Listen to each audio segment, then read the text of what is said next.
Welcome, one and all, back to the BUSR Spring 25 F1 Championship. My name is Ardo Dragon, joined by AO. We've gone from Baku to all the way to Montreal, back over to Europe for Silverstone, but now we've crossed the pond truly over to America. As America again, well, we're going slightly south, all the way to Austin, to the Circuit of the Americas, COTA, for a track that... let's be honest, it has not been hyped up by the drivers on the grid, but it is certainly an obstacle for their season that they have to go through and have to cover. Yep, absolutely. Actually, it's actually going to be the one of two races we're going to be having here in America. And it symbols the start of the midpoint of the season. Cameron Searle comes into the Circuit of the Americas as the championship leader for the first time this time. And with Josh, Willie, and Ben following right behind, despite not being a lot of hype, there's actually a lot of stake here because Cameron Searle's record here in America is not actually that really impressive. In fact, he's got an 8.3% chance of winning here. I'm sure AWS has given you quite reliable information. But I tell you what, in talk of championship standings, why don't we take a look at those right now in terms of how things stand at this point? As you said, Cameron up 104 points, 85 for Josh, Ben in third with 80. Those are the top three who are sort of starting to run away with things. I'll probably argue that all three drop rounds for each of them has been used at this point early on in the season. But from there are quite a few battles emerging, going from fourth to sixth, maybe seventh. You would involve Geek in that sort of fourth place position as well. Last Gen Newt leading the way there with Joe, the runner-up from last split, on 52. In fifth, Dasher with 51. Geek with 44. We've also got a little battle in the 30s here. I mean, 8th to 11th, that's becoming a little bit of battle between Ender Epic, Mad Dog, Aria, and Alpha, all in the 30s. So they'll be all trying to get the last few positions and, well, trying to overtake each other at the halfway point of this season. Absolutely, but it's the keep looking at those points though, because from the top 15 onwards, every single point finish for these guys is going to really matter for the long term, and especially from P12 onwards, keep an eye out for them because they're gonna keep trying to make these small, quiet climbs up through the ladder, and for every race appearance that they have and every grid finish that they have, you can expect them to see the positions jump way up. But overall, this is looking to be a fantastic championship. Yeah, we've got a three-way race at this point. We still have, of course, today's race and four more after, including a sprint race to also conclude. So there are still, of course, plenty of points on offer. And we're at the point, of course, like I said, drop rounds for those top three have all been used up. I think maybe Josh might be in the better of that exchange. Ben not competing at Baku. A DNF for Cameron. I think Josh's lowest position was about 6th, if memory serves correctly, around Canada. So I would have to double check that. But fourth. It was actually fourth. He actually finished low. So that's his actually best one. But there you go. Out of the three people in this championship, a fourth is actually not too bad. If Cameron has a bad race here today, that fourth kind of gets even better for Josh to bring forward. In terms of Ben, he is sort of, I wouldn't say up against it. He hasn't exactly had the same results as Cameron has had when Cameron has been competing. It's very difficult too. Cameron's come first on the top step for the last two rounds, both around Canada and around Silverstone. So you can't really argue against those results being phenomenal for your title hopes. But Ben being in a position where he's constantly been up in those podium positions and trying to push forward in this championship, it's been a very, very good season for him. Even with the DNS did not start around Baku, he's still in the fight. He's still got a sort of a contender attached to his name. But could this be his time around COTA, with Cameron feeling like he might be slipping down the order for this one? Well, it's definitely up for grabs, this race win. Yeah, it really is. Absolutely is. He doesn't have, the did not start at Baku really did impact him. But the fact that ever since he's made his BUSR debut, he's had a consistent podium streak. In fact, he's the only one in COTA now heading there with a podium streak. Not Cameron, not Josh, not Joe, Ben, and that's going to be very huge. He's kind of in a similar position to what Joe was a couple of seasons back, where, consistency behind Cameron, and all it took for Cameron was just one slip up, and then the championship was between a duo. Ben is sort of in that similar position, but however, unlike Joe, in all respect, he's a lot closer to Cameron, and he can put up a bulldog fight at really good opportunities. We've seen this in Canada. Hopefully, we'll be able to see something here in COTA, considering this is Cameron's, admittedly, one of his worst tracks. Well, round 4 about to begin. Everyone just sticking around in garages. Usually at this point we do see someone jumping out, and we do just now. I see one of the Alpines moving out onto track up towards what is a very low-hanging sun above that turn 1 entrance. It's a bit of a talking point when it comes to the real-life racing around this COTA circuit. Almost saying COTA circuit is actually a bit pointless, considering it is the Circuit of Americas in terms of its full name. But around this circuit, it is always talked about that turn 1 entrance, the sun always hanging a little bit low over that due to the hill, and you have the drivers having to stare into it before they find their braking points and move into that first hairpin. It is quite a turn 1.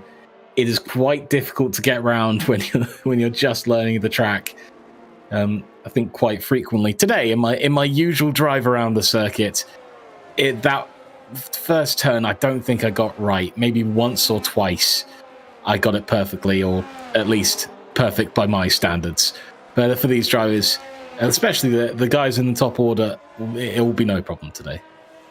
Absolutely. You did really well, actually. I've seen your progress, and I must say, you're absolutely fantastic. In fact, you're only just 1.3 seconds slower than Cameron, which is really remarkable. Glazing it. It's just 1.3 seconds behind. It's only 1.3 seconds. It's, absolute championship contention material there from Alistair, I must say. Watch out next season. That's all I'm saying. Watch out next season. So here we go. Quicks will be starting the first lap around the Circuit of Americas, approaching that famous turn 1. I can't remember if we have changed the time for this, or there's some settings needed tweaking. The sun is not present there for these drivers. Very helpful with doing it virtually. You don't have to deal with the shining bright into your eyes at that turn 1. As Quicks enters just past that quick S's section. It's almost the Maggots and Beckett's of the Americas there. Passing through this corner next is this second hairpin, I would say, going towards the next straight. DRS on the circuit when we get to the proper Grand Prix. Huge straight, DRS activated. We're approaching someone going slow as they are on their outlap, but Quicks straight down in towards this next turn. Just over 90 degrees. You need to really clip that curb down into third gear. Pull up to 5, drop down to 3 again, hitting that apex better than what I was doing. So Quicks certainly could be faster than the 135 I was setting myself. Into third gear, into this sweeping section. I think the drivers talk about this being very similar to Turkey, that sort of section. And I'd say the new Yas Marina sort of entering the hotel section is similar to that as well. Long sweeping turn as we enter the final corner. Quick setting the first time at 133.9 to start off today's proceedings. That'll be a decent benchmark for quite a lot of these drivers on track. Yeah, really good. Actually, there from Quick-Tug, I must say, for an early start, for where the track is not really very optimal, that is actually really good. I'm genuinely surprised. But yeah, you were talking about the Yas Marina, Turkey. The thing is, and it's not very a surprise to many of the viewers here watching, but it's effectively a cosplay circuit. effectively to say the least. Takes all of its inspirations from the tracks of the famous. Ben has actually set the first serious time for a 132.2. That is really good, especially early on. That is actually making a very bold statement to the grid. Alpha goes next with the 133.5. Huge flow of times here coming in. Just to quickly put it into context, Cameron's fastest time in time trial is a 133.0, if I'm remembering correctly. So a 132.2 is phenomenal, especially in terms of what we've hyped up in terms of this championship fight. That is essential for Ben for getting that pole position over everyone else in that fight. We'll be looking for Josh to set a time, be looking for Cameron to set a time, see where they end up. We are following Geek around his time to continue. He's setting a 132.6, and there we go. Joe back in business. 131.7 on the timesheets. Man, he was second around the championship. Last split is back on top of qualifying. 131.7. My goodness. Zender Epic setting his lap now in the McLaren. Entering that last sector, that's through the sweeping corners, down towards this last corner. And this you need to try and avoid the curb, but get as close as you can to it. Zender Epic does move out to the outside line. 133.1. Well done to that McLaren, getting up to P6 in qualifying at the moment, as the first runs starting to tone down now, as we'll be left with Cameron, Atomic Fire, and Last Gen Newt, the last to set times around the Circuit of Americas. Such a early on, and we've already got such a really, really good fast times, I must say. There goes Cameron Searles going to exit out through the final sector. He's going to go on for his fast lap, I believe, now. So it's going to be interesting to see what he can muster up. Oh, it's only the Inters, my bad. It's his Inters run. As usual, Cameron's taking Inter's pole. And it's the pressure gain to him, obviously. He clearly forgets every single time in his first run that he's running Inters. I think it's just he's just checking settings, making sure everything's solid and there. Sees he knows it is. He's ready for a soft run, ready to go again. So should possibly following Last Gen Newt, who's actually moving into the pit lane, not setting a time yet. Josh going over the line, hopefully looks to be setting another time again, unless we see another just moving into the pits, as most people are. Seems at this point the first runs are almost done. Atomic Fire and Last Gen Newt not setting a time yet around the circuit, but it does look like Josh is going to be setting a time here, setting a purple sector as he approaches this second hairpin at the top of the track. Round needs to hit this apex here. Round out towards the side, in towards the DRS zone. No one in front to really pull Josh along to hopefully boost his time a little bit further. Ben on an outlap, but eyes will be on Josh. What can he do here? Can he overtake his championship rival in the current standings on the timesheet?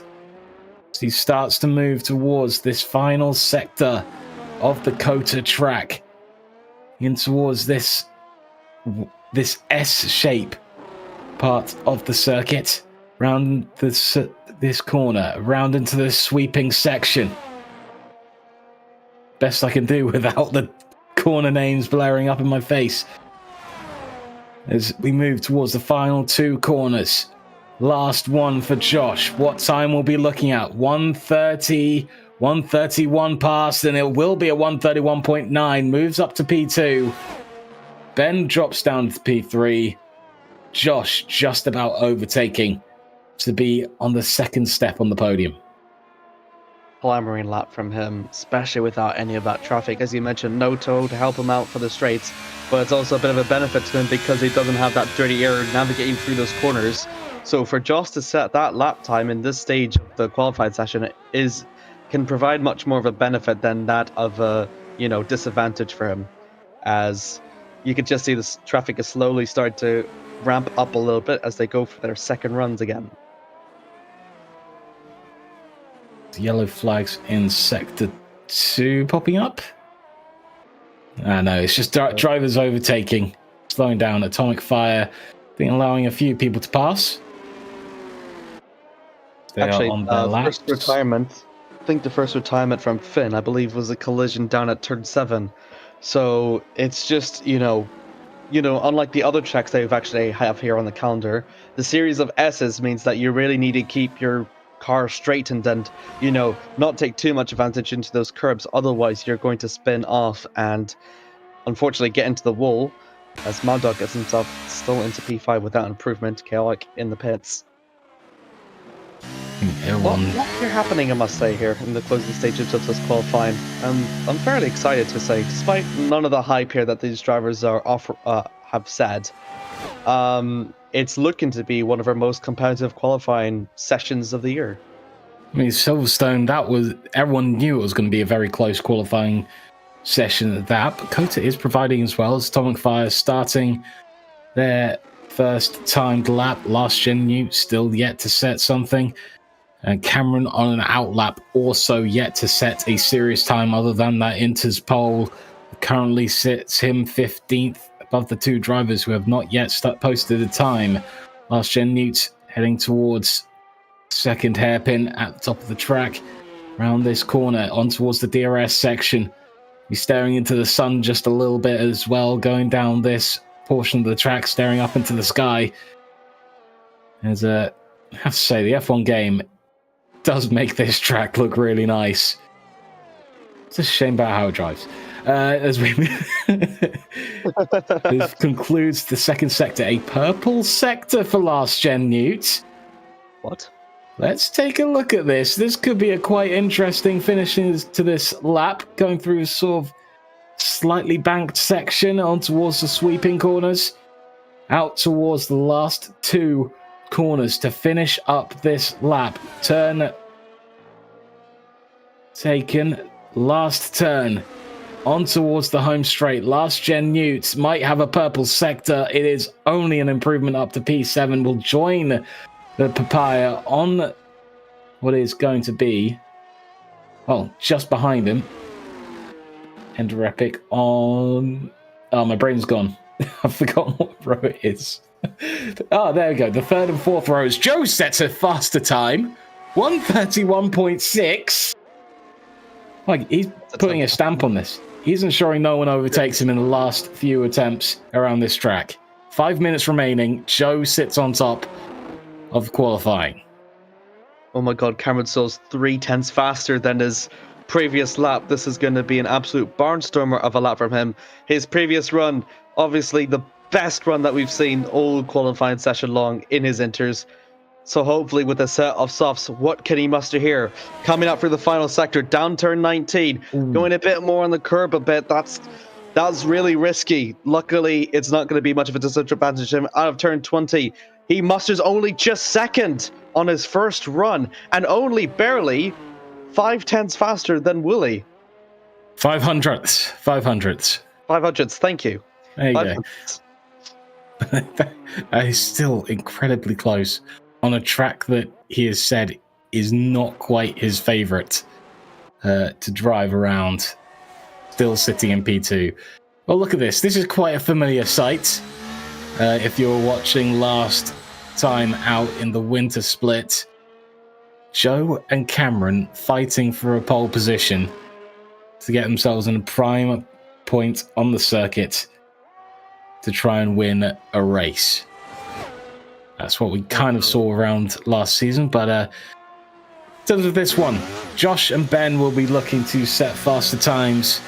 I think one more lap each for every single one of these drivers. They'll be sitting in the pit lane for a little bit longer, do their outlap, and then be starting the last volley of laps around this circuit. Everyone has set at least one time. Atomic Fire 1:35.8 at the moment sits in 16th. Finn with the retirement 1:36.4. As Quicks also on an outlap will be setting a time. ZZ improving currently in P12. Be trying to chase Alpha down, and it's not much between them. In fact, 1/1000th of a second between these two drivers. ZZ will be looking to take back that P11 away from Alpha, who will be watching in the pit lane to see where he will fit in. Is not far in between ZZ and the rest of the grid as well. Last gen Newt down in a 133.1, 133.0 from It's James. Both those drivers could be within ZZ's sights, depending on how this Sector 2 turns out. Let's see the improvement, if there is any, from this driver around Warwick, from Warwick. 0.3 improvement. This will take him into the 133.2s, get him up to P10. As we continue to watch ZZ round this sweeping corner, on towards the last two of the track. This Sector 3 is quite a winding point. Not quite as winding as probably Sector 1.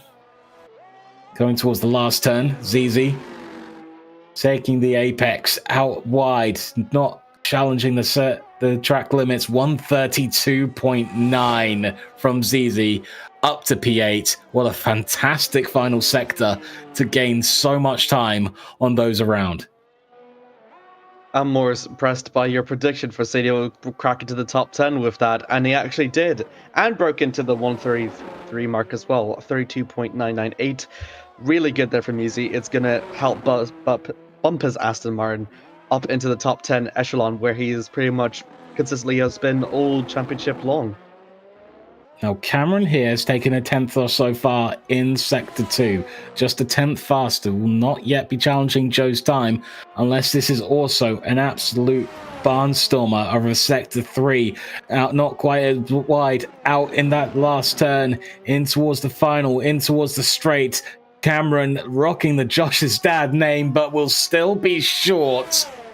When it comes to the time, it is still, again, not much in between Joe and Cameron, I should say.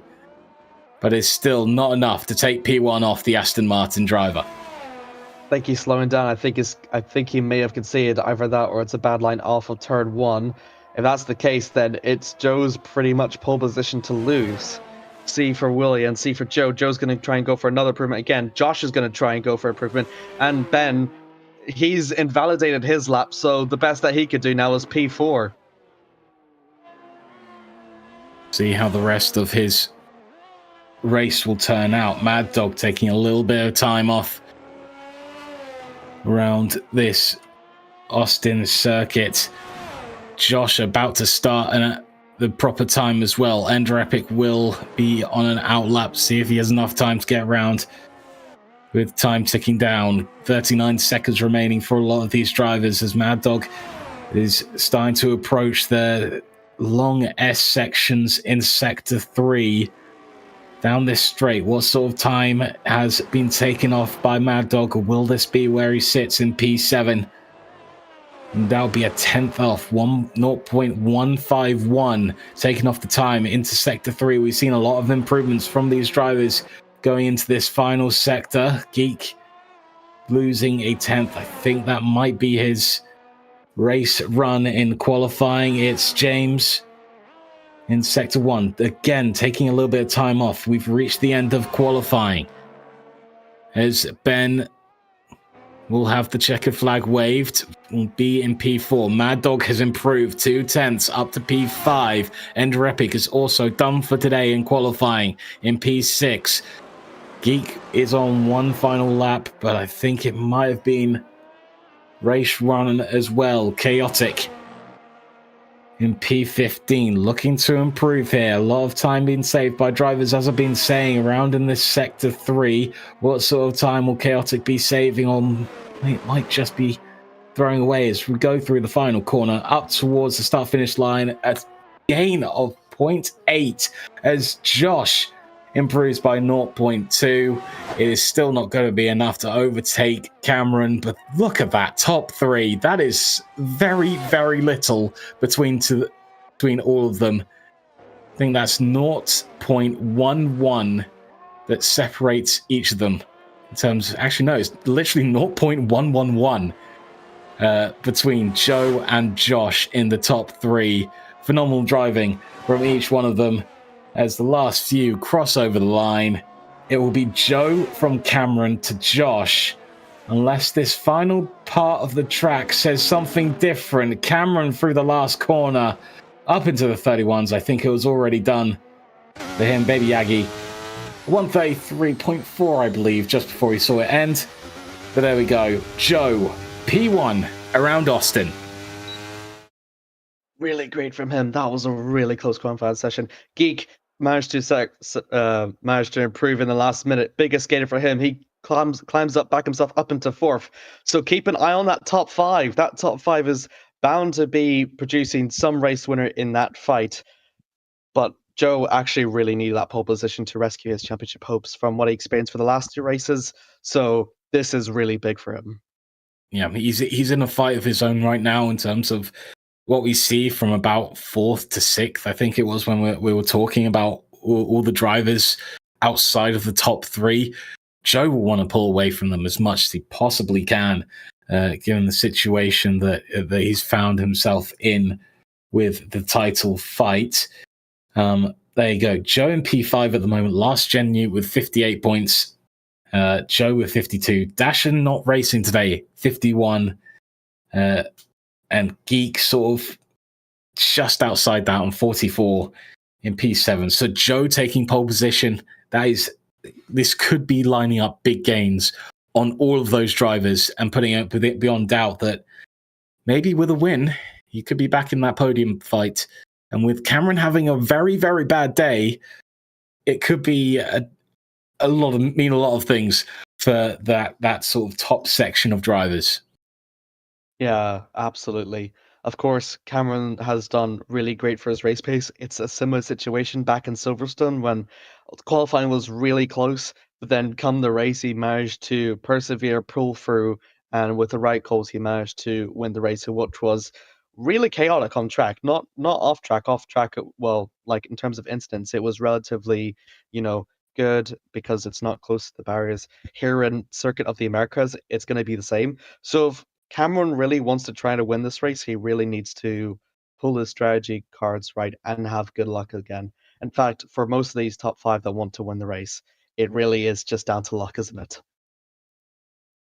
Well, around this COTA circuit, I mean, if you are going to patch together a lot of the greatest sections of tracks that doesn't quite go together, but I mean, you still have some of the greatest hits from the F1 world.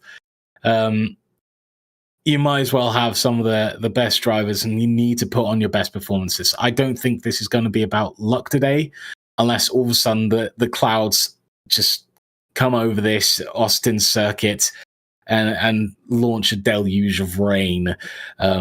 Then it might have a twist in it. But it looks like, by what I can see on the screen right now, it's going to be fairly dry for these drivers. It's going to be no rain, no problem. So today is going to be about skill. It's going to be about the best driver winning. And at the moment, Joe has put a stamp to say, I'm the P1. I'm the person who's top of the standings at the moment. I'm the one to beat with my qualifying time. Come and get me. So the rest of the drivers will have to chase him down. Absolutely. And thing with the advantage for being in the lead is that if you deplete all your ERS down for that first sector and the third sector, you'd be able to get enough of a gap to the person behind where they won't be able to use the DRS straight. And for leaders like Joe or whoever leads the pack coming through the first or second lap, they're going to be hoping to try and charge through those corners as fast as they possibly can. So when the DRS comes, it's not going to be effective enough to chase them. Got two fairly substantial DRS sections for these drivers to have to go through and navigate. So around COTA, we'll go on the formation lap. We'll have to see how this race starts to come together. Joe starting on the hards, all the top three, in fact, starting on hards. Only Geek in the top six, starting on something else, on the mediums. There you go. In terms of the race, in terms of what the game suggests, a one-stop mediums onto hards, and of course, this top three will probably be looking at the alternate strategy of starting on hards and going to mediums towards the end. So we are looking at the end of the formation lap. 28 laps around COTA. will begin very, very soon. BUSR Spring 2025, round 4. There's no funny business from Chaotic this week. It is all down to that turn 1. I say down to, it's quite an hill actually, as we have the lights turning on. 5 red lights, and away we go around the circuit of the Americas. Josh on the outside going into turn 1 has a half-decent start, but Cameron will have the inside lane. Joe will start to cover off, but Cameron is through on the inside, pushing Joe wide off the circuit. But it still remains Josh, Joe, Geek has moved up a few positions. Ben has moved up as well. Mad Dog dropping down even further behind Ender Epic in terms of the order. We have gone through that turn 1, well, almost unscathed. Cameron being a little bit, getting the elbows out a little bit to push Joe wide and get into the lead. 5/10 gap already starting to build up from Cameron. Geek will be just behind in P3. Josh and Ben, the other 2 championship contenders, all the way down in Ps 4 and 5. As Joe getting a fantastic exit, will move past Cameron and into P1 again, having a 10th lead now, heading in towards this this slower sweeping section. Cameron will try and line up a move down the inside. Gets Joe thinking a bit more defensively as even more moves being made, and it's spin out on track. That is Josh spinning and out onto down into P17. One championship contender taking a big hit to their fight there. As we look to continue around this lap 1, Josh, only a second behind, has managed to spun round and get into position once again. Geek up to P2 as well. We've seen another exchanging of positions around lap 1. Joe up to the start-finish straight. Gets over the line and sets the fastest lap, 1:37.8 to start off. Joe in P1. Geek has actually never finished outside the podium at all in any of the BUSR races here in America, and he's shown here why he knows this circuit almost better than everyone else up into P2. It's unfortunate for Wooly though, all the way down in P17 after that collision with Ben. It's going to really drop him down, and unfortunately for him, he's got a lot of weight against his shoulders to climb up that field. Only a lap 2. Well, Geek will have to close this gap down to Joe and try and reel him back in. Geek was quite confident actually in the voice channel today when we were talking. He was quite excited for this COTA circuit, and despite everyone else being a little bit of umming and ahhing about if they really were excited about Austin. There's Cameron looking to line up a move, does move down the inside of Geek, up into P2 once again. Another exchanging down the order as Quicks drops down behind It's James, but quickly gaining it back as well. So Quicks up the order. What's happened in back? They see a little bit debris on track. That's the end plate of Aria, I think. Oh no, Baby Yagi. He's lost his end plate actually. Well, Josh is starting to gain a few positions again. Baby Yagi moving down the order. Unfortunate after that collision. Lap 2, Joe still sitting in P1 after lap 1. There was a bit of exchanging of that lead position, but here we go. Quicks also taking damage, moving into the pit lane as well. Will slip down the order too. Quicks and Baby Yagi really getting negatively affected as we head through this S section in the pit lane.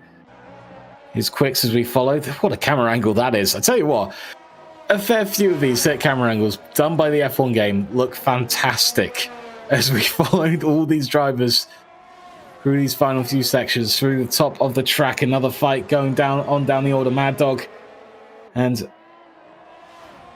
trying to stay in P6.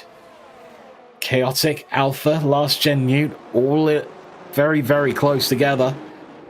So they head through this hairpin down towards the DRS straight.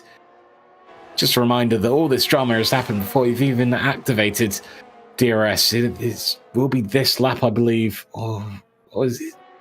My brain's gone. My brain has gone today, AO. Absolutely. It is either this lap or the next lap where we get DRS activated. It is this lap. It is this lap. Oh my god, down the inside goes Master Newt. A little bit so well coming out of the third sector, down 14. Oh, is going around the outside of the double apex of turn 13, 14, and then it's coming through the triple apex of 16, 17, and 18. Oh god, that was absolutely so close for comfort there. Last year, it just drops a little bit. Yeezy's trying to have a look for the move out of turn 19, but doesn't, and concedes just a bit. Wow, lap 4, my word.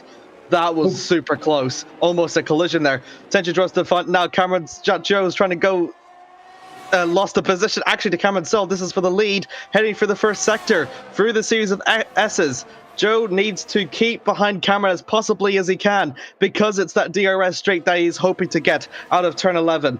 But look just how superior that dirty air that Joe is affecting compared to Cameron with that track up in front of him, out from turn 9 down to turn 10.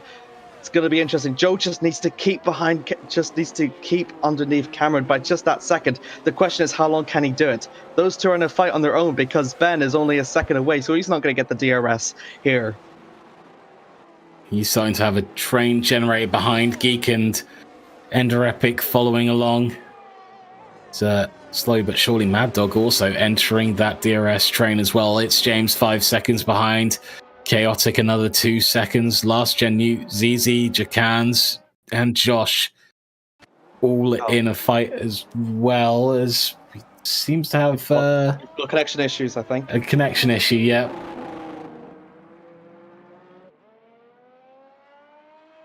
Just give us a few minutes, guys, as we try to fix this issue for a moment.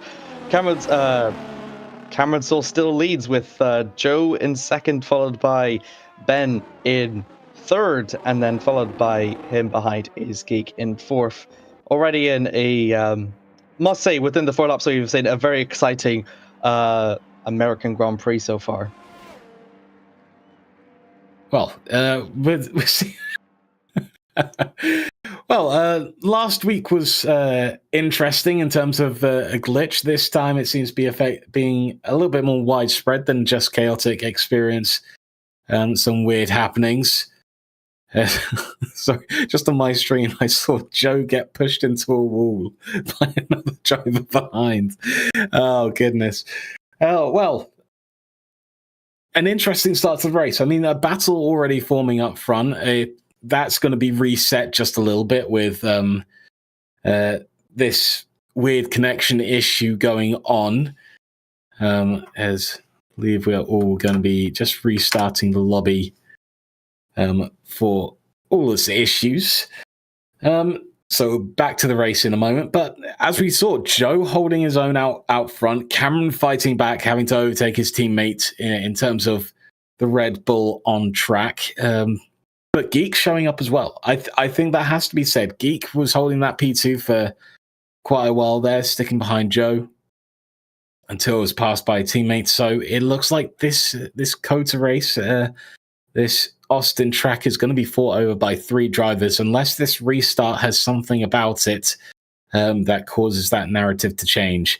We'll have to wait and see for that restart. But AO, I mean, it has been an interesting way to begin the Austin race. What are you seeing out on track for these drivers? It's interesting because we've seen for the first 2 laps before the DRS was enabled just how closely that these guys fight, but it also shows to the effects like how much that dirty air really impacts the field behind, because already by lap 3, with a bit of that collision that we've seen in that second sector, it split the field in twain. So it was harder for someone like Josh Woolley to climb up to the field after having had that mistake earlier on. But with the DRS, sometimes it helps it claws in, but as you've mentioned before, it's a train generator. It pulls people apart sometimes and emits into their own sort of faults fights, my bad. As we have confirmed actually from the events officer that we're going to have a lobby restart. So I think the grid will be set into lap 4, I believe.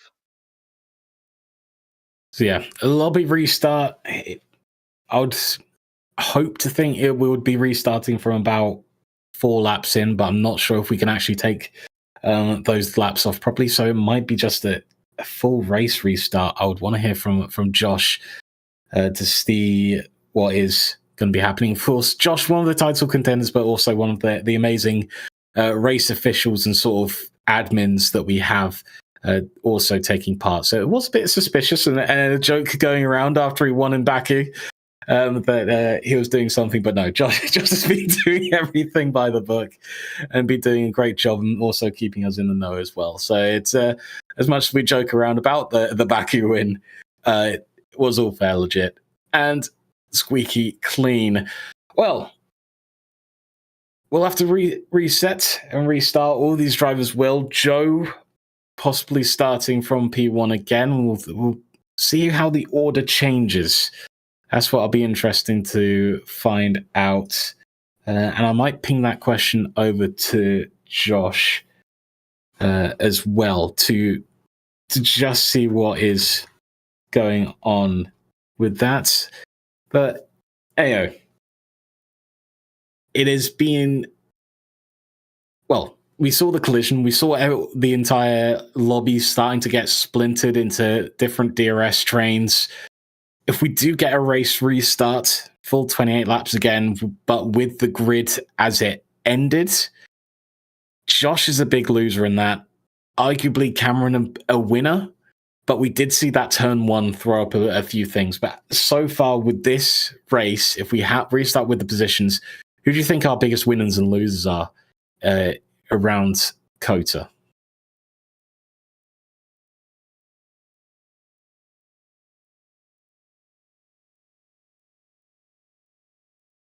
Stumpton, it was a good one. Great question. No comment. I honestly, it's hard to tell because no, seriously, like it's really hard to tell because I don't see anyone here having a big advantage come the restart. Yes, Joe had like a worse start from the first time round compared to Cameron, but Joe's also like just as good in starts as Cameron is. So this one was just favoring Cameron at this point. But there's always been like other chances where Joe's got better like safety car restarts or grid starts than compared to Cameron. So the thing is, nobody is seen as a disadvantage.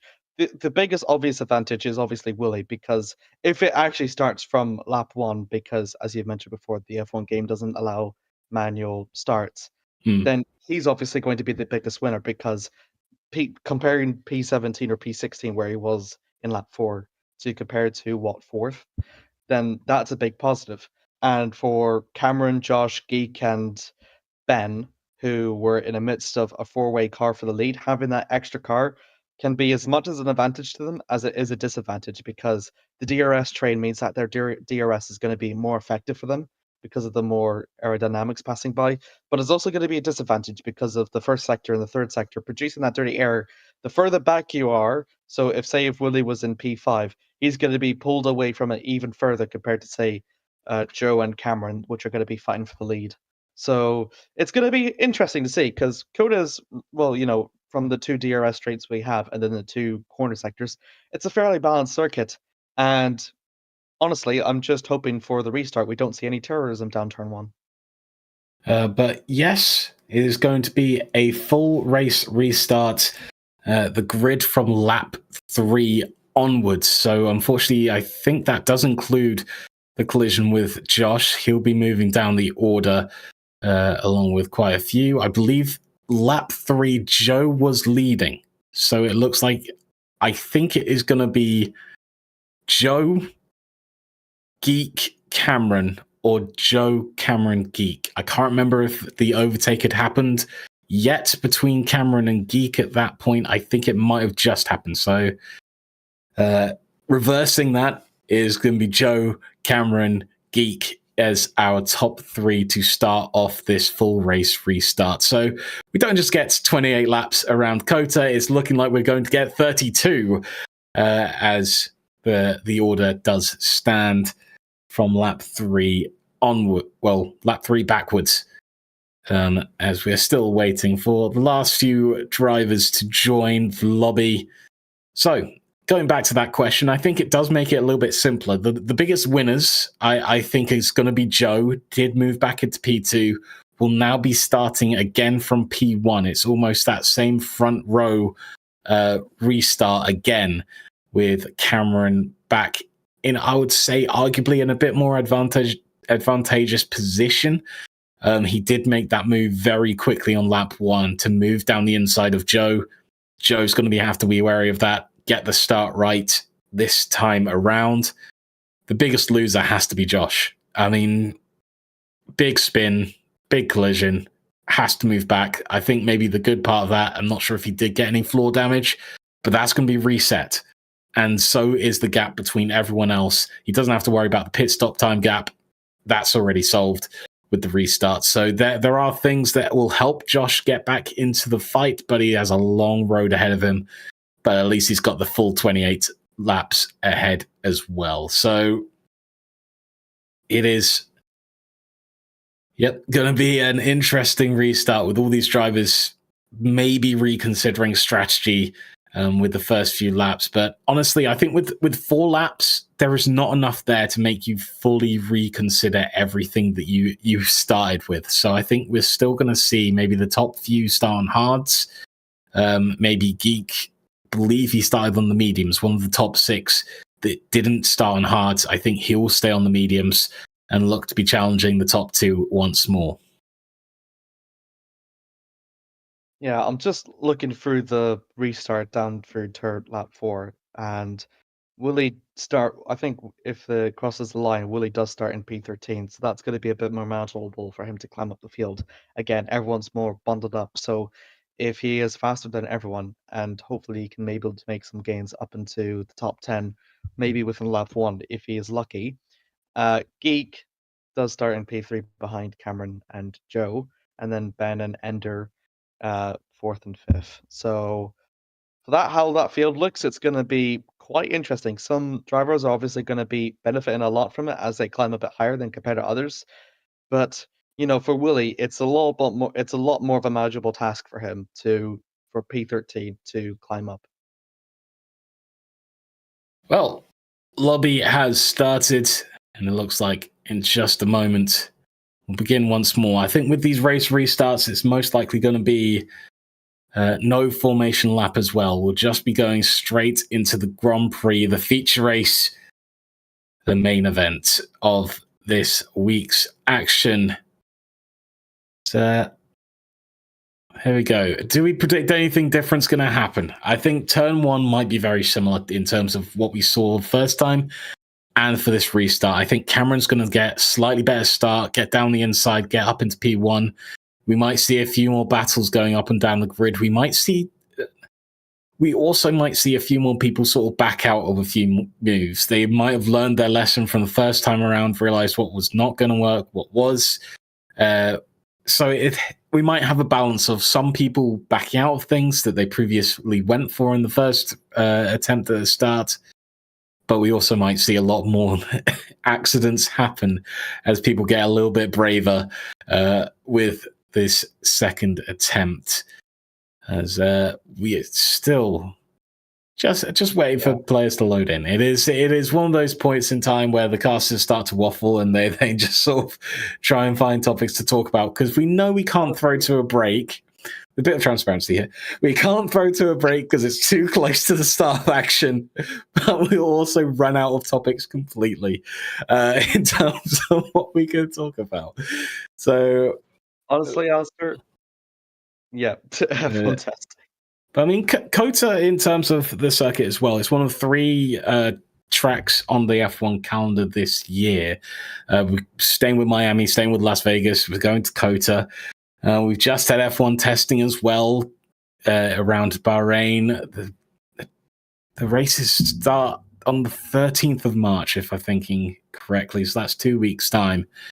Now, at the moment, I have to say, Hamilton looks good in red.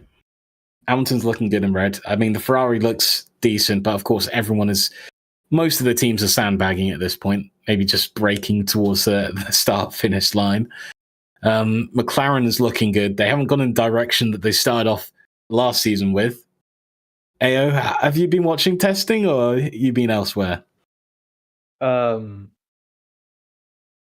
don't know. It's just testing's boring. Like everyone, as you said, everyone just sandbags. No one's really like giving it their all. I'm just expecting, VCarb to just dominate an Australian. in the Australian Grand Prix. But they're racing bulls now. They're racing bulls. I'm just thinking in my head for the restart here in COTA, just how great it would be if Chaotic does another great restart, if another great start, just like in Britain last time. Also, another thing that I didn't point out on the restart, we have no Haas. Haas is not on the track at the moment for this BUSR race. So we have no American representation around one of the American tracks that is going to be raced around this BUSR split. So hopefully we get a little bit more representation when we go to Las Vegas later on this season. But did you watch F1 75 at least? Oh yeah, I did. That was awful. I cringed. I absolutely cringed. Like, what was the point? I think you could tell how media trained a lot of the F1 drivers were when they started by saying, "Well, it's fantastic to be here," and also seemingly not fully answering the questions. I'm looking at Mercedes for doing that. I just hope that Kimi sort of avoids it at least a little bit, shows a bit more personality. But I know I feel like Mercedes is just going to media train everything out of him. It's the downside of Mercedes, in my opinion. It's a fantastic team, fantastic history in terms of F1, but I think they just go over the top with the media training. So every driver just ends up being a little bit boring. But here we go. Enough of my opinions about that. More about the opinions of this race. Cameron starting off with an absolute belter of a beginning. Already up, back into the same position he was. On the inside, gets into turn one early. Joe will have to move around the outside from P1. Not pushed out onto the green portion of the track. Not pushed out wide, but Ben will be very, very close behind. Cameron 2/10 up. Ben will be following behind Joe from Geek, Ender Epic, Mad Dog, Alpha. It's James, Meet the Teacher, aka Quicks, Chaotic, Last Genu, ZZ, Baby Yagi, Jacans. There's Josh down into P15, Atomic Fire, and Finn to round out the order. But lap one, starting out as it did the first attempt, with 28 laps to go. Cameron up into P1, Joe following behind. Actually been very clean so far, not really having much overtakes up in the front compared to last time round, but there's still in the midst of a lot of battle going on. I think that's a development going between Ender Epic and Geek, not too much. BB Yagi though going down the inside of Yeezy down to turn 12. I think he makes that stick, gets himself up into P12. Really good overtake there from the Ferrari driver. It's James actually has just joined, so that's interesting. Oh, a bit of a fight down there. That's Willie. He's trying to gain all the positions he can up into P13 for him. Overtakes Yeezy. I think he's got BB Yagi currently on his sides. Then she draws the back between, I think that's Ender Epic and Geek. This is in the battle for P4, actually.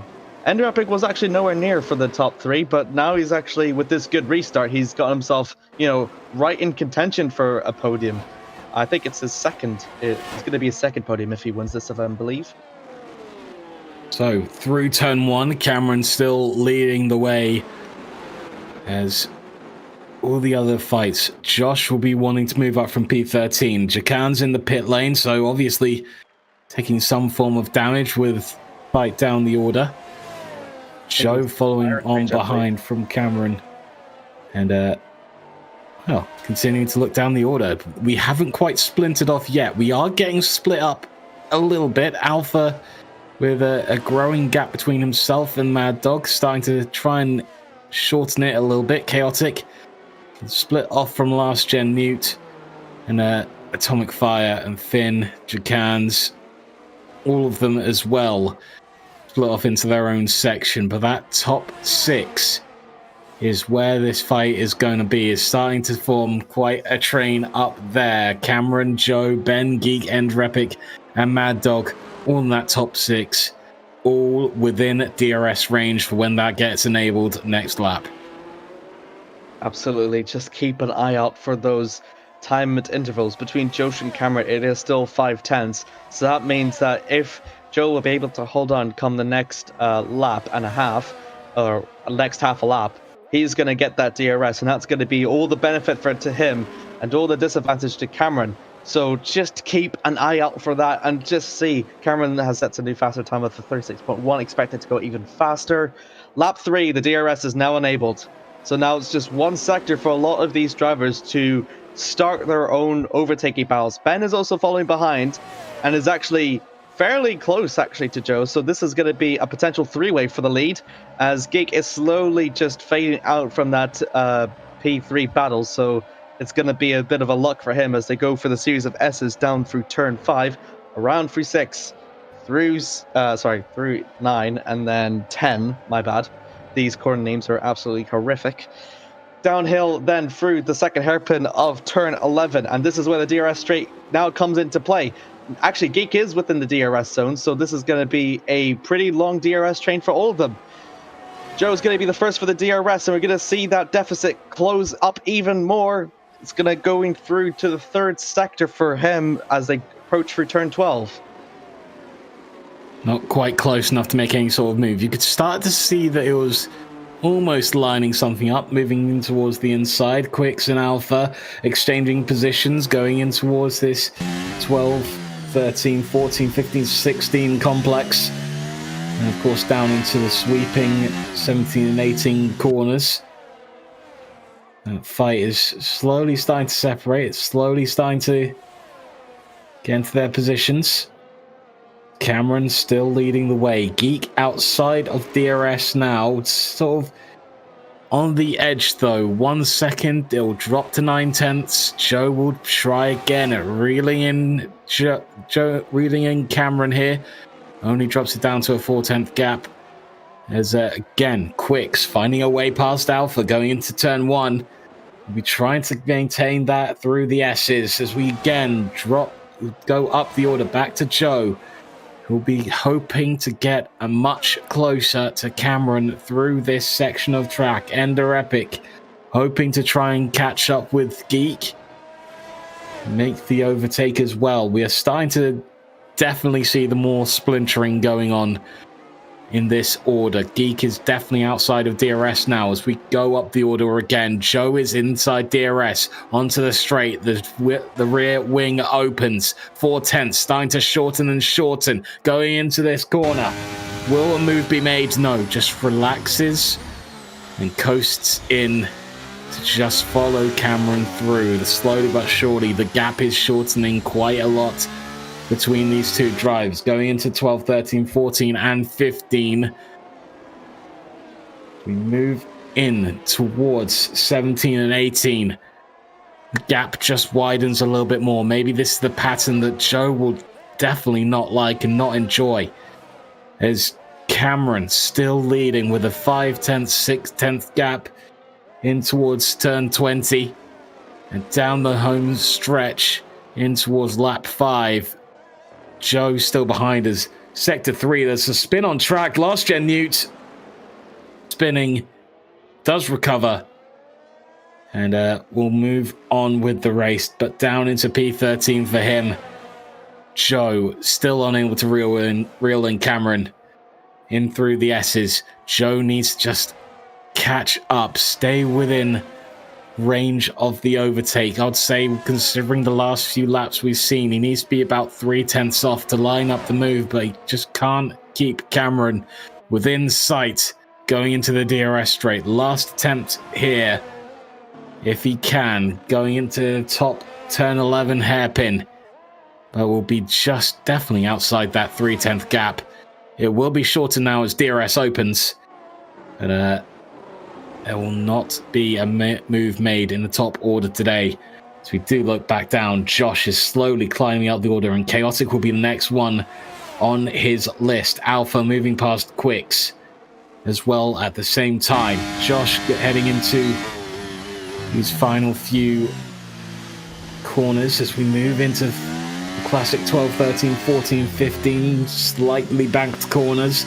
Will stay within touch. I'm sure he'll be lining up a move, looking towards the start-finish straight as well. The next DRS zone for Josh Woolley to make the most of. So he'll follow through. Chaotic. Sorry. He just parked a little bit there on the apex there. Going side by side out for turn 19, turns 20. He's trying to have a look for his chance. Going side by side. They're both going to have the DRS now, but is it going to be worth it? Josh looking for the inside, trying to move past, sends it down the inside. Chaotic pushed a little bit wide, but makes the move past. Josh up into P10. But still so much work to do, as Joe getting a 3-second time penalty is going to be way outside the DRS, 1.3 seconds. Ben will be starting to size up something now instead of Joe looking to make a move past Cameron. Chaotic also getting the 3-second time penalty. The first few penalties starting to roll in for each of these drivers as Ben makes the move on Joe, moves up into P2, and now it's his turn, his time to chase down Cameron at the top of the list. Geek moving past Ender Epic and down towards turn 12. Ender Epic dropping to P5. Geek up into P4. Geek, though, he's going to get himself trying his best to claw up that 5-second gap that Joe has with his penalty. If that happens, he'll continue his podium streak here in the Americas. Still only lap 6 of 28, still a lot of positions here to go, and a lot of the undercuts and the overcuts still also coming into effect here as the pit window slowly approaches for a lot of these drivers. Those ones, though, on the hards, expect them to run around for as long as they possibly can, and then hopefully they'll move on to the mediums in the closing stages of that race. Ryan on now with Joe. He's still just behind Ben, and Cameron has pretty much 2 seconds away fast than Ben and Joe. It's not often like the other sort of pullaways we see from Cameron. It's a lot slower than usual, but he's pretty much more or less in a safe space without anyone with the DRS behind him. So that means between Joe and Ben, it is effectively on-track position for P2, and hopefully for the better position come that pit window. Coming out through turn 10, and slowly just approaches through turn 11 now. It's just trying both of them to try and hit that apex as much as they possibly can. And now Joe will have that DRS now. He's going to try and look for that move down to turn 12. If he's not going to try and look for it, he's going to look for turn 1. But it's going to be the slipstream that's going to be effective for now. Side by side with Ben. He reclaims P2 from him just before turn 12. A good move from him, and parks it a little bit on the apex that Ben has to slow down a bit. Attention to the back though, Alpha and Quicks. Quicks makes the overtake once again. These two have been trading positions a lot for the past 3-4 laps. And Quicks once again gets himself up into P7. Already great racing so far here in the American Grand Prix. You see just quietly in the background, Josh has moved up to P9. And in the midst of this, it has to be said, in terms of the top order, P2 and 3, Joe and Ben, you need to start working together. Just exchange the DRS. Don't start to battle. You need to close up that 2.4 second gap between yourselves, as you're a little bit wide. Quicks in towards turn 20. Final corner of the track. Alpha just behind, about 5/10 back. The DRS will open. Will Alpha be looking for a move down the inside? Going into turn 1. Does shift that way. Does get past. Needs to hold the inside line as Quicks is looking for a switchback, but I think will be too far back to make any sort of attempt. Alpha moves back into P7. What a little battle going on between these two drivers down the order. But that is still giving an opportunity for Josh to reel them in as we are approaching maybe the start of the first few drivers starting to pit. There are a few soft runners on this second attempt running around. I believe we are looking at one of them in Quicks, who's currently got red tires on. Chaotic with a 3-second time penalty. I believe that is his second, so it should be up to 6 seconds now on the timesheet as well. But Ben out of DRS at the top of the order. Ender Epic now starting to have a fight down the order again. It's another swap between Quicks and Alpha. It's Quicks with the red soft tires beating the medium tires, but slowly but surely that difference is going to start making Quicks wonder if this was the right choice in terms of strategy, as Alpha will be starting already to think about the move on this start-finish straight. They have been exchanging for the past few laps over who will lead the way in P7. They are 7 seconds behind Mad Dog in P6. Geek has pulled out has been dropped by Ben, about a 5-second gap.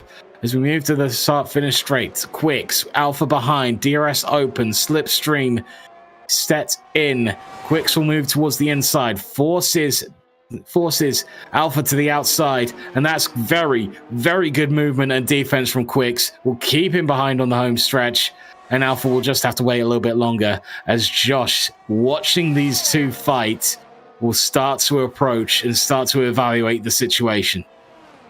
Willie's done really well from P16 to P13 and then the restart, P13 to P9. The more that Alpha and Quicks just fight, the more Willie is climbing up that ladder, and he'll eventually get to P7 because he's on much better tires than these two from amidst all the changes that these two have had for the last few laps or so as they go out of exit of turn 11 now. Willie will also have the DRS as much as Alpha will, and it's going to be a big three-way fight for P7. And here they go. It's going to be defensive now from Alpha now. No, Alpha's actually got himself up into P7 before the corner has even been made.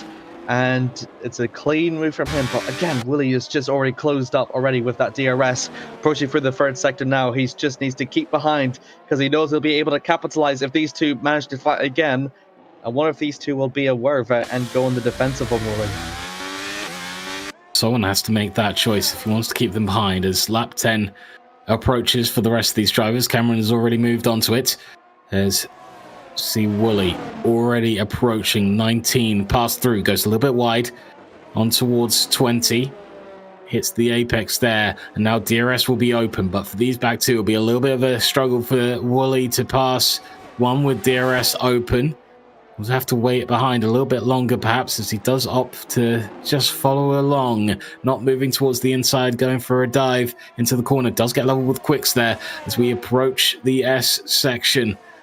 As Wooly looking to move the to the inside, forcing Quicks to think about the positioning on track to keep Wooly behind. But I think at this position, there is a certain amount I think Quicks could just let Wooly through here. Maybe this is not his fight on this race today. You are on very, very different strategies. Those softs are dying. The hards are probably starting to rubber in and get a lot more grippers right onto the gearbox. Wooly goes. He'll be lining up a move here to try and get past it quickly. These soft tires are definitely dying as Josh out towards the inside part of the track, gets level, gets even, gets to the corner first, and gets past Quicks. And we now be trying to make a move on Alpha up into P7.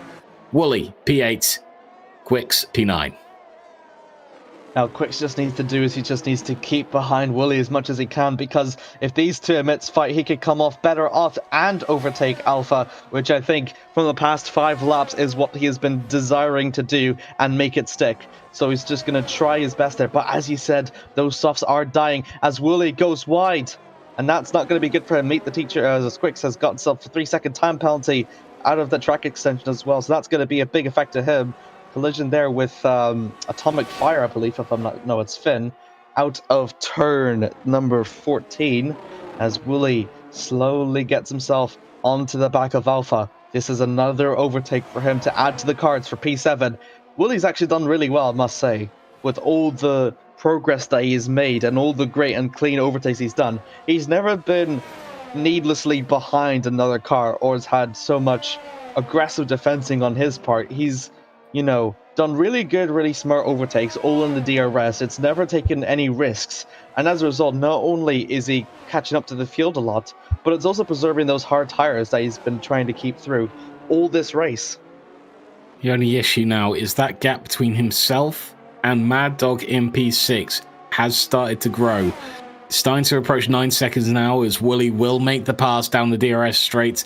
We'll need to just gap Alpha, drop him off your tail. It's definitely time not to battle anyone behind as Alpha going a little bit wide, going through the corner in towards turns 13 and 14, in towards 15, and then into the sweeping section. Josh has definitely made the move and is already building a gap about a second, well, approaching a second. Ender Epic now, as we move up the order, 4 tenths behind Geek here and possibly within reach going into turn 1. We'll see if any moves are made. Mad Dog has DRS open behind as well. No move to the inside made. Enderepic will continue to follow Geek through, but is still closing up towards that gearbox and remaining there. This is so much pressure put on Geek going through the S section as Quicks deciding that the soft tires have definitely had it. You watch Josh pass, and we'll make a pit stop on lap 12 as we return to this fight for P4. Enderepic following Geek along through, down towards the top hairpin of turn 11. A 3-second time penalty for Baby Yagi. So we'll have to see again. Enderepic definitely close enough as we head down towards turn 12. We'll see if he makes a move though, see if he's brave, see if the McLaren colours do run with Daniel Ricciardo, and if the dive bomb does happen. Enderepic very, very patient though, just waiting for the right time, and quite clearly into turn 12, it was not going to happen, and just holds off, and Geek will continue to be in P4 with Mad Dog and Enderepic very closely behind. Three-way fight there for P4. It's absolutely exciting with what these three drivers can potentially bring to the table. However, Enderepic will probably be more likely the first one to pits. Those medium tires are slowly going to wear off in comparison to the hards that Geek and Mad Dog both have. So he's just kind of holding on to this battle here by a thread. He is definitely going to be the one to pit soon. So, and for that, he knows he has to overtake them sooner rather than later. It's going to be another double DRS for Ender and Mad Dog. Which see if they're going to gain any positions here coming through the uphill of turn 1. None of them do it. Mad Dog's gotten a bit closer to Enderepic, but he just about concedes because he just holds it all on the apex there, heading for the first sector. Now these two just keeping it behind as much as he possibly can down to Geek. They're both of them. Their next opportunity will probably be turn 12, and it's just holding it in through the series of S's coming out of the first sector. Out from turn 9, go from turn 10. It's going to be a bit close. Mad Dog has actually gotten a bit closer to Ender than Ender has gotten to Geek. Coming out from the apex though. However, Geek's not going to have that DRS, whilst Ender and Mad Dog will. Just going to be interested to see if there's going to be any developments coming here. Out for the home DRS. I don't think so. I think they're too far back still. I think it absolutely is. At the moment, Mad Dog looks like the only one willing to make a move. During going into turn 1, you could see him slightly twitch towards the inside, change his angle a little bit going into that turn to try and make a move. Realized it wasn't on, so of course he just sort of relaxed and waited. His last gen Newt, the other papaya, definitely wanting to make moves from P12 up to P11 to overtakes Chaotic and starts making a move upfield in this race. But as you can see, I think Enderepic will be diving into the pit lane. There we go, perfect timing. And Mad Dog will have his day against Geek as long as he's staying within touch. Is very close to almost being dropped out of DRS there, but with a 7/10 gap, that fight for P4 is still on. It has just reduced the number of drivers involved with it by 1. Enderepic will leave the pit lane and has dropped down to about P10, P11 maybe. We'll have to see. No, P10 will end up there. And Wooly, that is an 8-second gap that needs to be made up between himself and Ps 4 and 5 with Geek and Mad Dog. He is on hards, so it's just going to be a testament to see if he's either going to push those tires as long as he possibly can, or if it will be a good time to pit now and undercut and make big use of the medium tires. That's what Willie has on his cards. Could go for the softs as well if he really, really wants to. However, it is still just halfway through the race, so it's still going to be interesting. I don't think a lot of the hard runners have effectively used all of their tires' life. Exactly, it's going to last for a few more laps. As there's Enderepic, he's making his charge up the field with that new fresh hard rubber up into P8 from BB Yagi coming out from turn 12. He's going to be on a mission. I think his target is obviously going to be Willie as well. Absolutely. As Enderepic does receive the 3-second time penalty, though, it won't affect his fight with Baby Yagis, both of them with the 3 seconds. Mad Dog opting for the early pit stop around COTA. to undercut quite a few members of this field, especially Geek, who was just upfield from him. Geek about 5 seconds back from Ben, then 5 seconds back from Joe. And that lead up front, Cameron is already built to 4 seconds over the other drivers around this circuit of the Americas track. Well, lap 15, it does look to be time for a lot of these drivers to come in and make their first stops of today. As I'm not sure if you hear the dog below me, but I think maybe he would choose a few different strategy calls around COTA.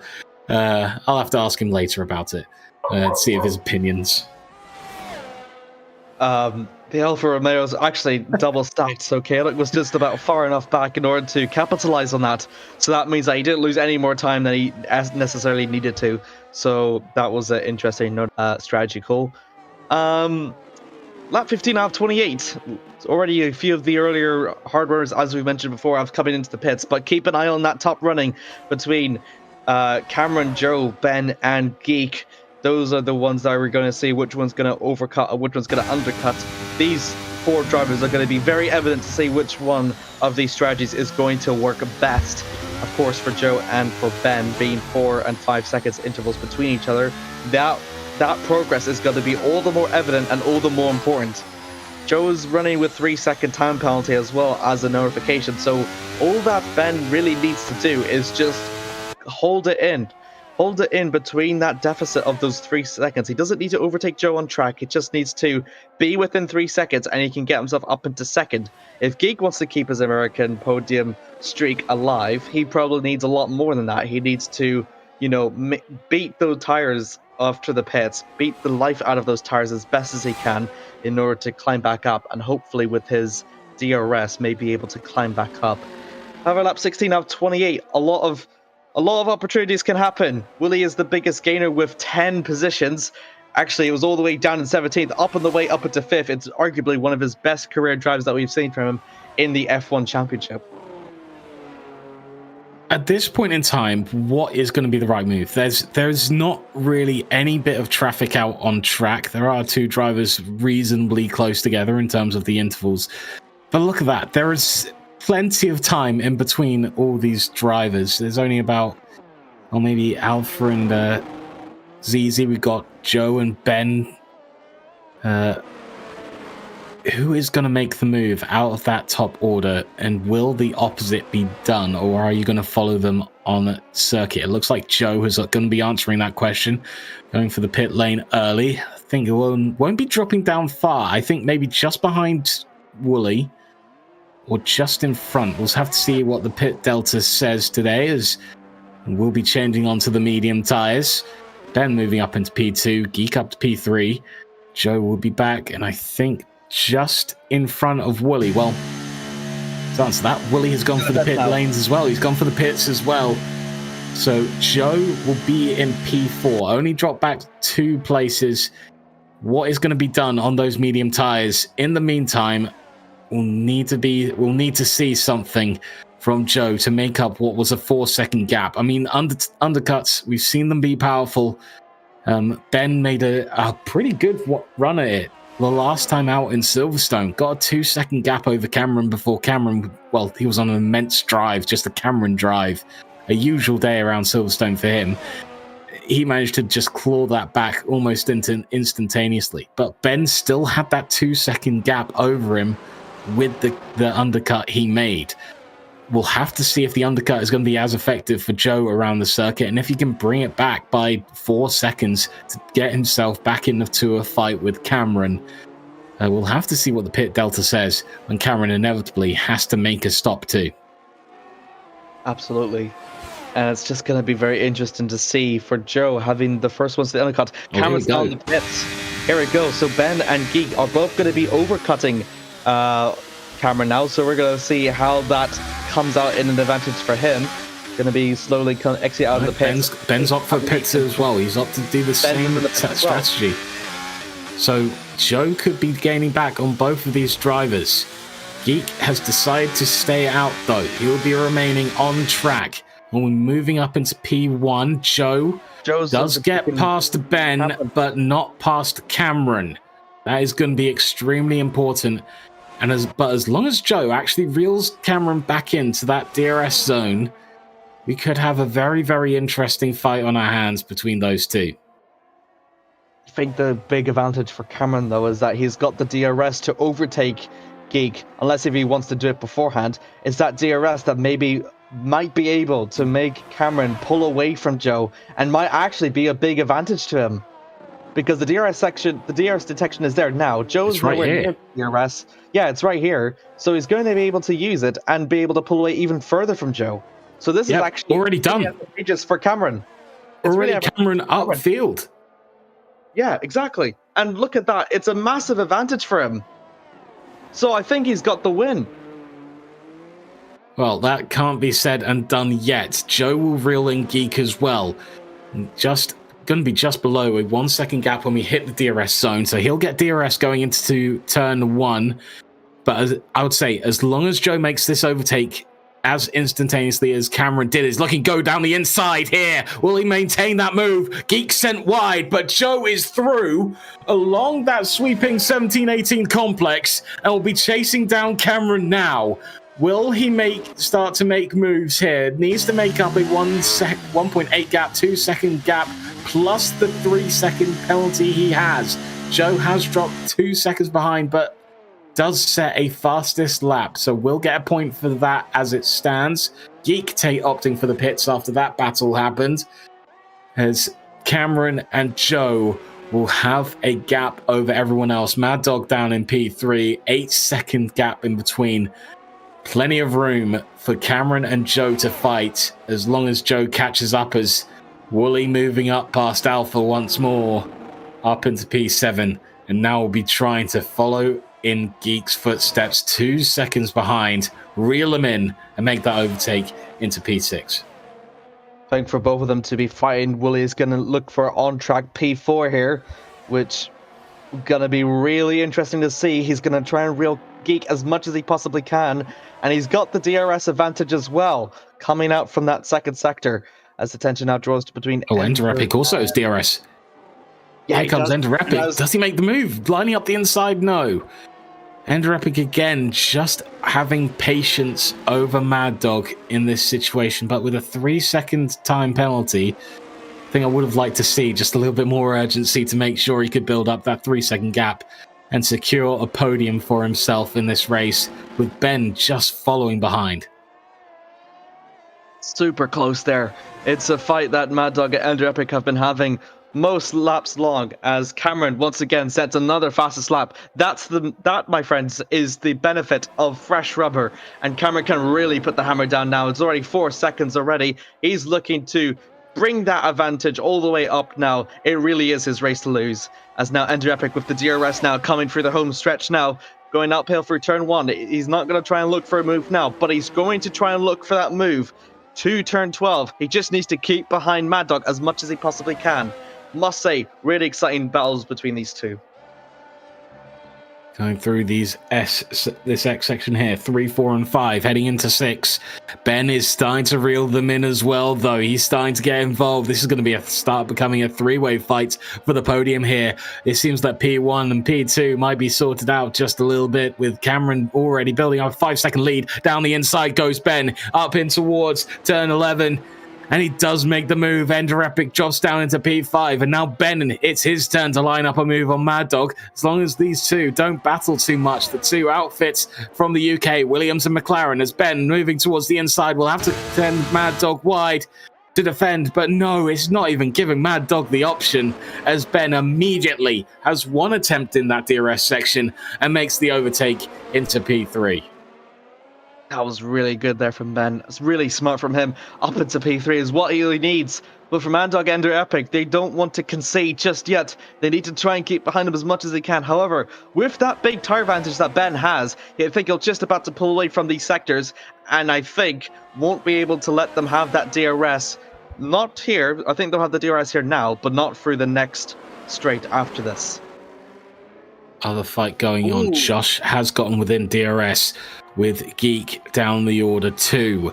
This fight will still remain in our sights though, as Mad Dog will go up to turn 1, but still not close enough. Ender Epic also still hanging back a little bit too far to make any sort of move. It looks like Ben is slowly but surely gaining from these two behind. Going through these S's is still, that time delta is not going down, it's going up. Mad Dog is being lost by Ben as there's a caution in Sector 2. Someone has spun on the inside of that turn. I think that might be Alpha with ZZ, or is it Quicks just behind it? Looks like it is going to be the other. I think it might be Jacans down the order making the spin. I think we've just missed them now. Who was it? It was one of yous. It was one of yous. It's no one. It's no one. It's no one. I imagined it. I imagined the whole fiasco in Sector T, of course. All these drivers moving through. Ender Epic once more looking at the gearbox of Mad Dog and wondering, where can I make this move? Well, I think you've had plenty of opportunities going into turn 1 to make that move happen as we enter the last few laps, as we have a backmarker move out of the way to ensure the fight can continue, but does cause a yellow flag briefly. Heading towards the final 2 corners, turns 19 and 20 need to be good ones for Ender Epic as he heads towards the home stretch and down into turn 1. Needs DRS and the slipstream to happen for him to help him out, overtaking Mad Dog as that delta will start to decrease. There's, again, I think Ender Epic just too far back to make a move, as Mad Dog will once more defend the McLaren driver going into turn 1. That's pretty interesting. We see 2 McLarens both trying to be aggressive against 2 Alfa Romeos. Deja vu, I must say. But Last Gen Newt down the inside, down to turn 20. What a move!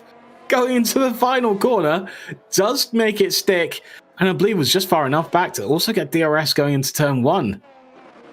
Wow, amazing stuff from Last Gen Newt to get past Chaotic.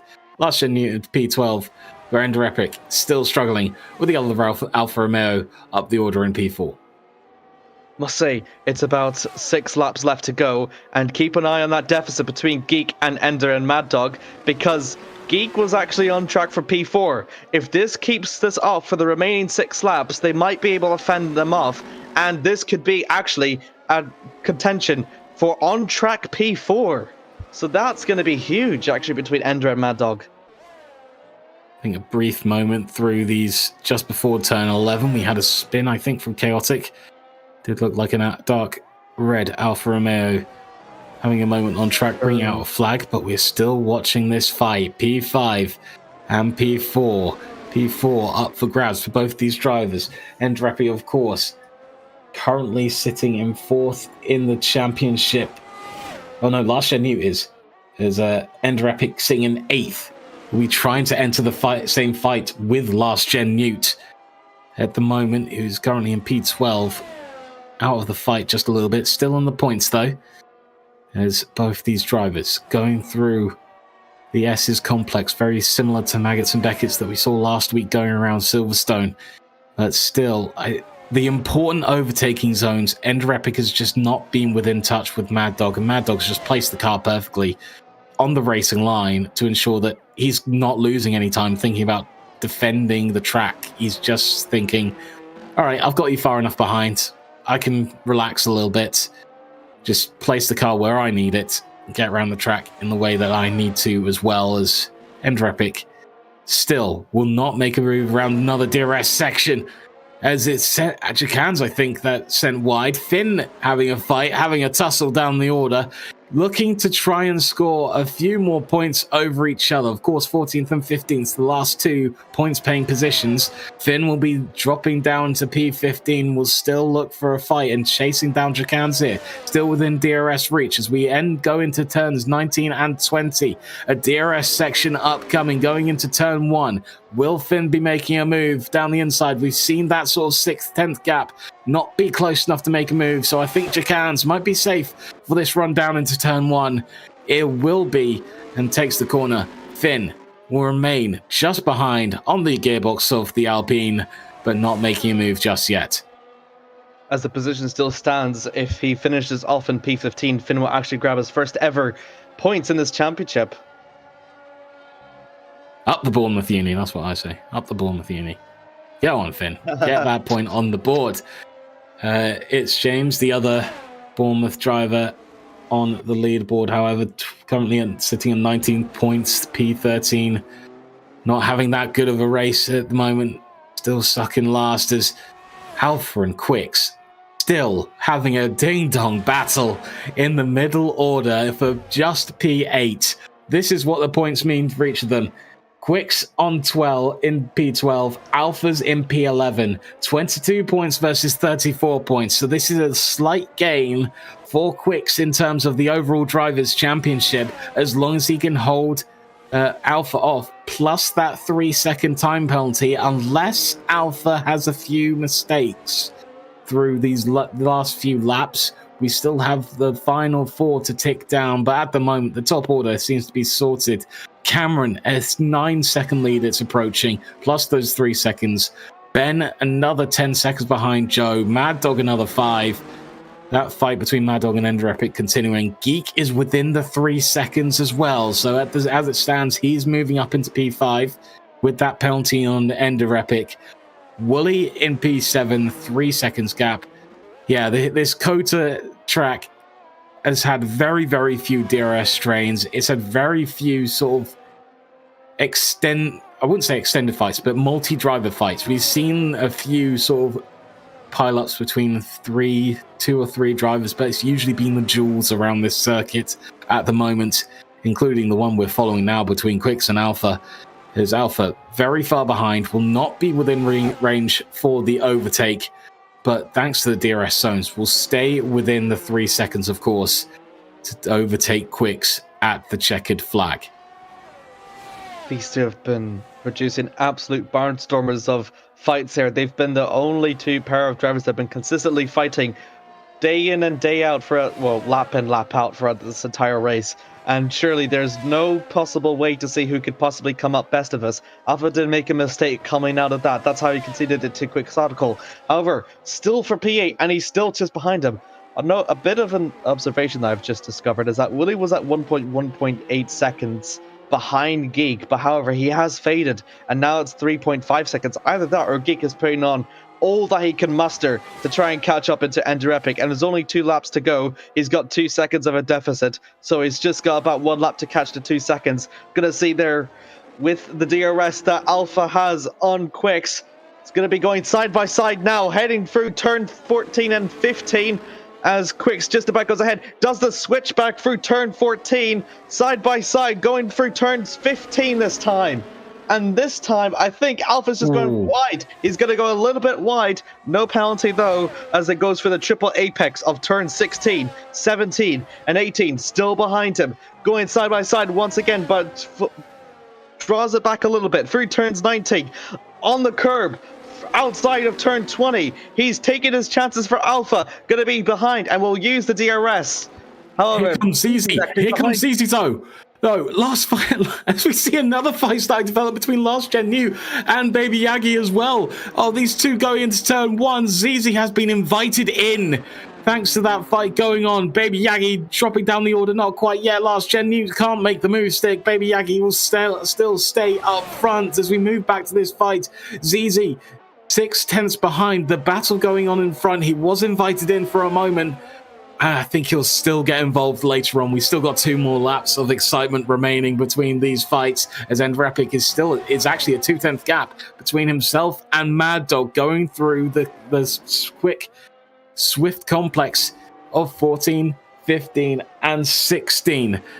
Could this be the time for Ender Epic to finally line up that move? He's lost touch a little bit, down to 5/10. There's Quicks going down the straight. Last Gen New again going side by side with Baby Yagi. Can he find the move and can he make it stick? Baby Yagi will be dealing with a 3-second time penalty. Last Gen New will not, and makes the move down in towards 12 and 13.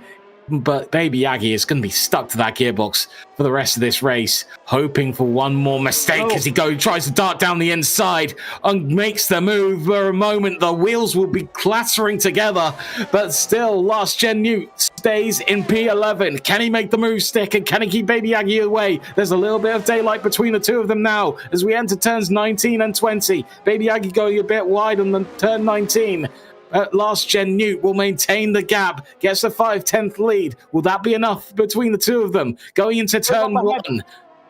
Move up ahead between Quicks and Alpha. Oh, Alpha's got a bit wide, and that will allow for Yeezy to come in and clinch P9 away from Alpha's hands, going side by side for the first sector of the series of S's. That was an absolute... I could just see it up ahead on turn 1 on that move between Alpha and Quicks. My word, only one lap to go, and still none of them are giving each other any breathing room whatsoever. Still for the first sector. My word. And Alpha is still just about behind from Quicks. Gonna try and use the DRS sector as much as he possibly can. Geek has now got himself up into that second sector, and now he's gonna get himself side by side with Ender for P5. Wheels clattering, they're just not giving each other room as their elbows are well and truly out. Geek, it says on the sideboard, is up into P5. He has made the move, but down the inside goes Ender Epic, will stay side by side. Now Geek down the inside of the next corner, going into 19 and onto 20. Ender Epic going wide. Geek will be through, and they're going through to 20. Mad Dog just in front, but they've just managed to break with all the battling going on. DRS, we are on the final lap of the race. All the battles will be coming to a head now. The only battles that are not is the battle for the win and the lead. Cameron is already at turn 11, making the apex and the hairpin.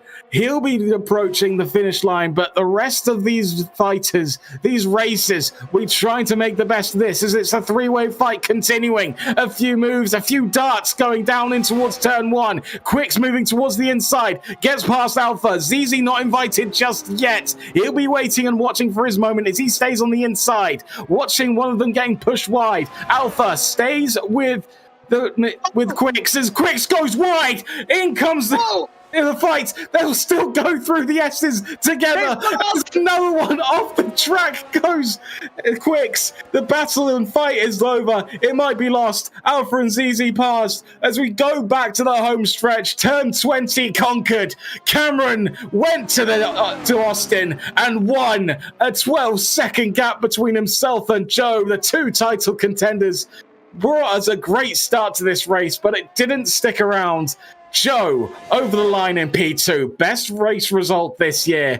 Ben keeps on delivering podiums, and we'll get to the finish line next. But I want to quickly drop back after we see him cross the line here. Mad Dog and Geek going into the last corner. Geek will just about be behind Mad Dog. No mistake made. Mad Dog in P4, Geek in P5. What an excellent battle. What an excellent display of racing from those three. What a fight. But we can't understate how good that fight between Alpha, ZZ, and Quicks has been, delivering in P8. That you can just tell how much it means for every single one of these points and every single one of these drivers in this championship. Overall, Alpha goes past turn 20 down to the finish line. We'll win that battle. We'll win that match on track, but we'll lose position thanks to penalties. ZZ up into P8. Last Gen Newt P9. Alpha P10. Quicks P11. And Baby Yagi P12. Chaotic P13. Jacans 14. Finn 15. Atomic Fire 16. And it's James P17 to round out our order. Well, what a battle. Call this as the best. Is this too early to call it as one of the best fights we've had in this entire series? My word. Give the medal to all three of those guys. I think it was rough at the end. It was rough on that final lap where we saw Quicks have to take off the track to ensure that he could finish the race overall. We'll have to take a look back, see what was going on. I think it was just them battling through the S's. It's not wise to go through them pretty wide. So it might have just been a racing incident that caused him to move off track. But my goodness, battle of the season so far, it has to be said. Give the medal to all three. That was incredible driving from that trio. Wow, I was absolutely amazed, honestly. And God, if Yeezy just had one more lap, there was a possibility that he could have clinched that final position away and come off better, having joined in the battles fairly late. Because the thing is, between Quicks and Alpha, they've been fighting since lap 3 until the very end. And to end in such a crescendo like that, I must say, that was absolutely incredible. Well, it started off with Joe on pole position, could not quite convert that into the win in the end. 3-second penalty was not affected in the end. Ben, so important for him that he needed to continue that podium streak going, where he's continued fighting the championship. Will be gaining quite a bit on Wooly there. I believe we'll be actually overtaking him into P2 with the points on the board. Another 15 for him versus Josh's 8, which is, just about the lead by 2 points. We have a new P2 driver in terms of the championship. Cameron, though, extending, continuing to prove why he is still the champion, why he's on that top step, and why he should be feared by every one of these drivers. But I'm not sure how much you can fear someone who's already disappeared into the distance the past few races. So incredibly well driven by all of these drivers today. I just need a moment to get over the fight in the middle there. That was insane. That was incredible stuff from all of them. Yeah, my word. It's so... I still can't comprehend just how absolutely incredible that was of a fight. And my word, it was... Because I think this was in a position for Quicks, I think, was just one position away from his season best. And Alpha, well, I think, finished in the sprint podium. So, but my God, that was honestly amazing. Because again, they fought from P5 even after the pit window. They both pit on different times. They were still fighting, still right until the very end. And then in the very end, well, there has to be a victor, isn't there? And Yeezy ironically came out better on. I said partway through the sort of watching the fight in front, I could see an Aston Martin approaching in the background, and I had a feeling that Zizi might be the beneficiary of every single one of the fights. He kept it clean. I think the key part of that was Zizi realized the penalties in front of him and just thought, right, I can finish in front of him on track, get involved with the battle, or I can just wait. I can just wait and relax, stay within touch of these guys, and just move up the order because I don't have anything. I don't have any penalties holding me back. He ended up doing just that. He managed to take advantage, of course, with Quicks moving off track. He made the move past there. But in the end, he didn't have to win on track. He just needed to stick behind by about 3 seconds and job done for him, and he gets P8. He did just that. Smart driving, smart racecraft there overall. I mean, COTA, we were insulting you this entire time with saying that people were just not excited to drive you. I tell you what, I wasn't familiar with your game. I wasn't familiar with your game. That was phenomenal stuff on a track that we called balance. I think you called it balanced earlier on between sort of everything. And I tell you what, we ended up with a fantastic fight. As now we do have the podium ready. Everyone take a breath. Incredible fights. But these three just sort of, they got into the podium positions and ran off with things. So first we'll talk to P3. Ben, joining us in a second. Ben, the podium streak continues. P3, but it seemed like both Joe and Cameron got away from you today. Yeah, from my side, it was a pretty lonely race. I thought I had decent pace coming into the race, but I messed up qualifying, and then even though I got up to third and behind those two guys, they were just in a different league pace-wise today. So starting from P4, you were amidst in the lead pack earlier on amidst the fight. However, still amidst all that carnage from the lead, you still managed to hold on to your podium streak. Would you say this has been the most difficult to achieve a podium given the earlier stages in the race? I mean, after turn 1, and then keeping with Joe, and once I'd gapped the guys behind, It was generally I was just autopilot really for 20 or so laps, trying not to get any warnings, and then obviously not messing up the pit stop, covering off the people behind, and just making sure there was no threats from behind. Yeah, you went into the pit lane at the same time as Cameron. It's sort of you realised that the race in terms of the wins was sort of almost done already. I asked you this like a few weeks ago. We've had a few races progress ever since then. But how are you looking at the championship now? I believe you moved up into P2 with Wooly dropping down a few spots in that race. How's the rest of the season looking for you now, and how is it sort of shaped for you this season? Are you happy with what you've done so far? Yeah, I mean, I think in terms of pace, I've achieved the maximum. I've gotten forward or matched my qualifying position, so can't really complain. And the aim for the rest of the season is just to continue the podium streak, hopefully. Having this been your race in COTA, you now head into Austria as the now in second place now. This is the highest that you've been now all season long, and the only person that separates between you is now Cameron. Considering that you've been chasing them all season long, is there any sort of heightened emotions now that you're behind him now? No, not really. I mean, we haven't had any on-track battles really, other than him passing me on fresher tires in Britain, and then I haven't really had the chance to have a one versus one really. So it's just a case of trying to stick with him in the upcoming races. I know it's Austria and Spa with DRS, long straights and DRS zone, so maybe that's a possibility. Well, seems like we'll have a good chance going on for the rest of the season. Good luck for the rest of the races that we have, and possibly just see you for another interview next week. We'll see how things go. Congratulations, Ben, on P3. Thank you. And joining us now, a magnificent return to form, I would say. A very good pole position, and a race that, it has to be said, after another fantastic drive from Cameron, it seems like maximum points that he could get. Joe in P2. Joe, back on pole position, but couldn't quite convert today.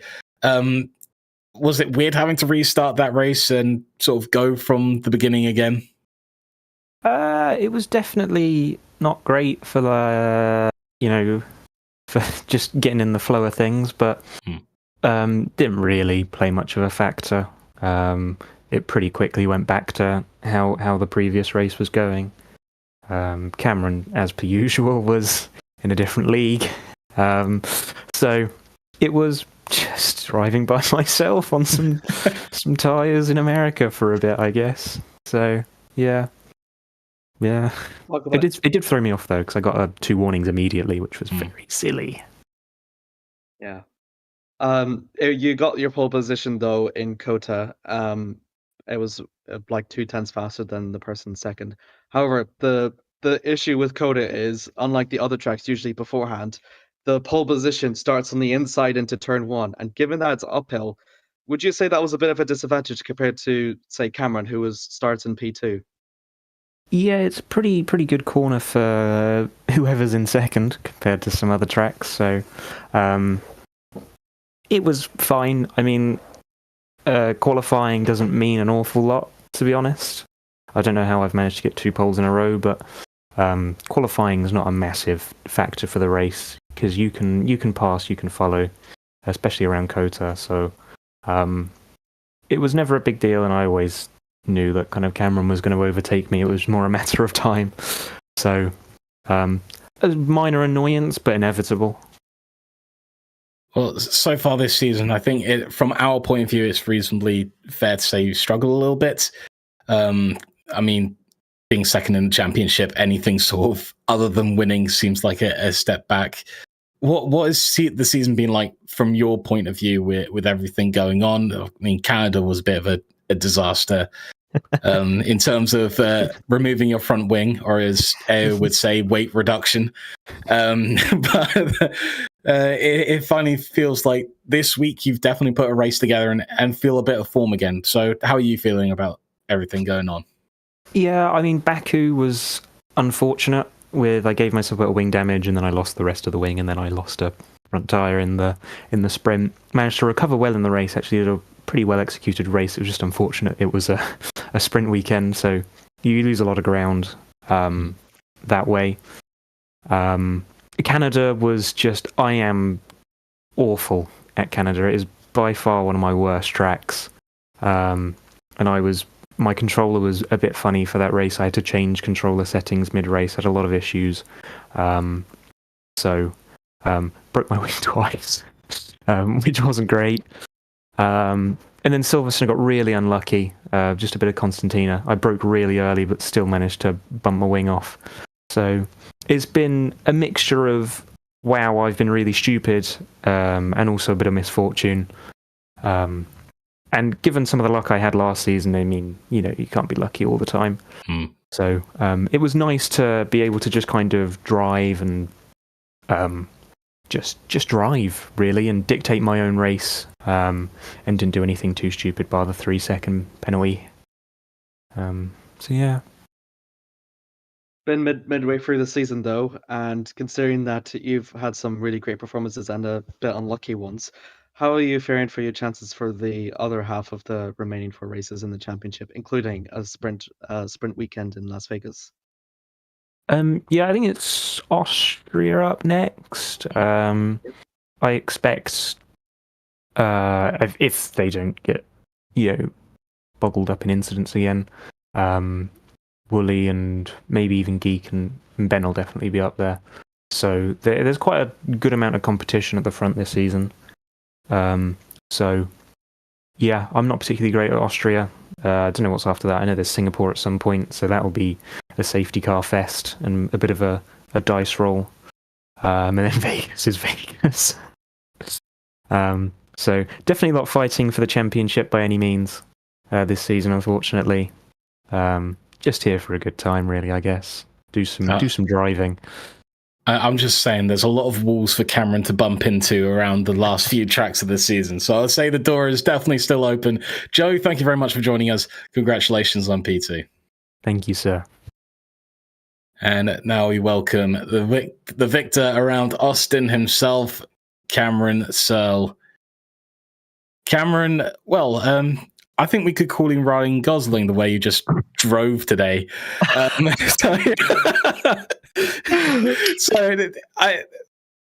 at Silverstone, we talked about it being one of your best performances. Today, it just sort of seemed like you're just churning out the laps, going through the motions. It's still a fantastic drive, that has to be said. But you seem to just make the one move down the inside of Joe at the start of the race, and by that point, it was over. Yeah, a little bit boring, that one. I think I'm guessing everyone said the same. Yeah, we were just driving. We sort of all split up, I think, about lap 6, and then it was just sort of driving against the clock more than each other, I think. Yeah, I think for everyone, it was just sort of, we're just driving now. We've got a gap behind, gap in front. We're in the midst of everything. There were quite a few entertaining battles going on behind. So I'm going to ask you a bit of a curveball question. You've got quite a few drivers in the middle order who are putting on some fantastic performances. In terms of maybe the summer, maybe next winter, if you're still driving with us in BUSR, who are you sort of looking as possibly someone who'll be fighting you for the championship, maybe come summer, come winter, if you're still holding it? I mean, as long as they're here, obviously Joe, Josh, they're both really quicks, and Ben's having a brilliant rookie year here. So those 300%, if they stay, they'll be right up there. I think both the McLaren boys, Newton are, and they've got potential, but currently just stuck in the midfield. And yeah, it's interesting races for them, but they've got speed. This is your first win in an F1 car here around the United States of America. I must say, Cameron, how does it feel? I think it's my first win in a US track as well, not just COTA. Yeah, finally not had a bit of bad luck here, which is nice. So got through. Midway through the season, it's been your midway for the season. You've currently been in the lead, the championship now, and you've been in the lead for about 2 races amidst your performance in Azerbaijan. You've done really well. Up.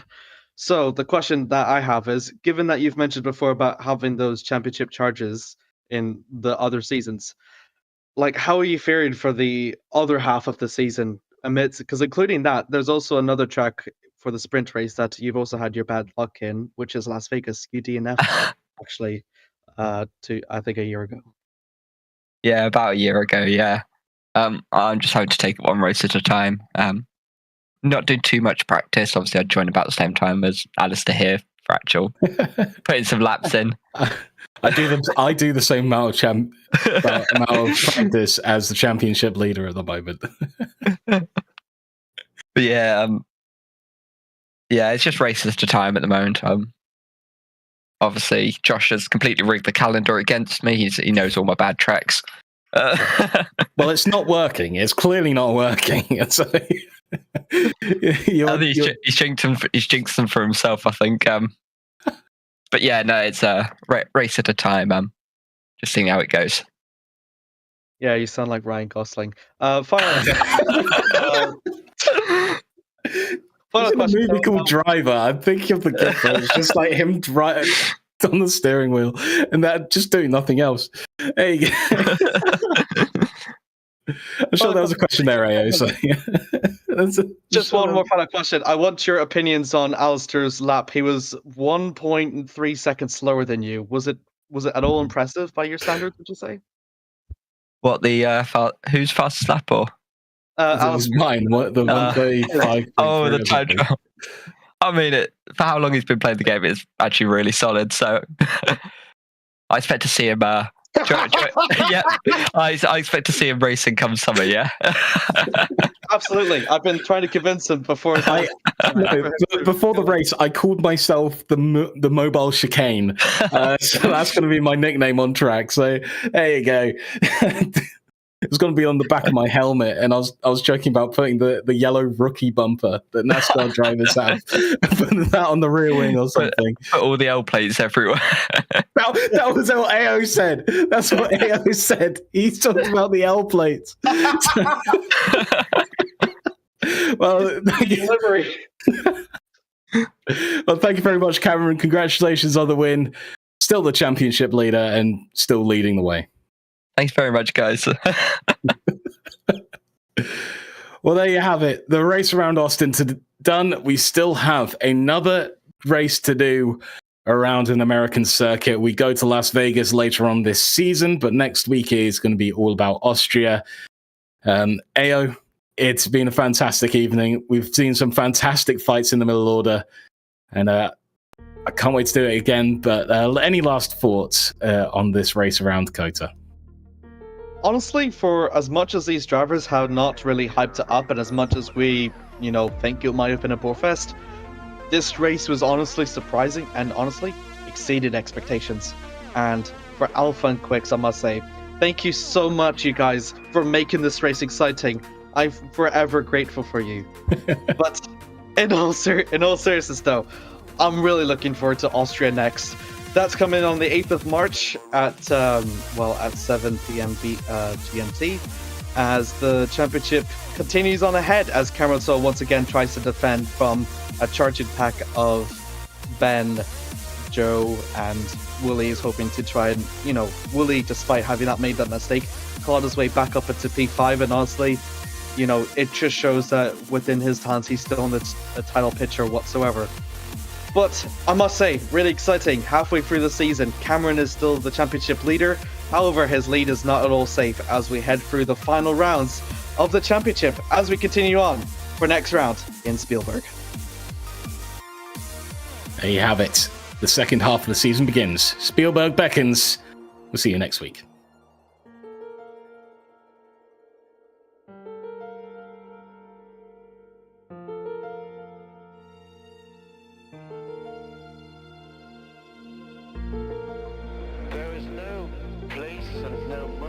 History where I could stand and say, British begins here now.